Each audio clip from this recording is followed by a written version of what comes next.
Hong Kong announced plans on Tuesday for a new law that would expand its national security powers. It builds on the sweeping legislation that Beijing imposed on the city in 2020, following massive pro-democracy protests the year before. Hong Kong has been required to pass a law that prohibits acts that endanger national security, known as Article 23, since it was handed over to China in 1997. However, earlier attempts were put on hold. In 2003, an estimated 500,000 people protested, and the security minister then was forced to resign. Why now? We can't wait. Officials, including the city's leader, Chief Executive John Lee, who was sanctioned by the US, on Tuesday explained why they want to enact Article 23, quote, as soon as possible.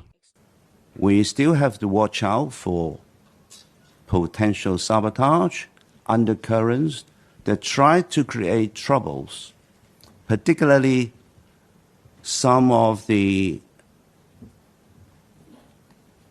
independent Hong Kong ideas are still being embedded in some people's minds, and some foreign agents may still be active in Hong Kong. Some legal scholars say the new legislation could sharpen the 2020 law, which is, at times, vaguely worded, and rework older laws dating back to the colonial era. New laws have been drafted, including one that deals with sedition and specifically mentions violent protests that endanger national sovereignty.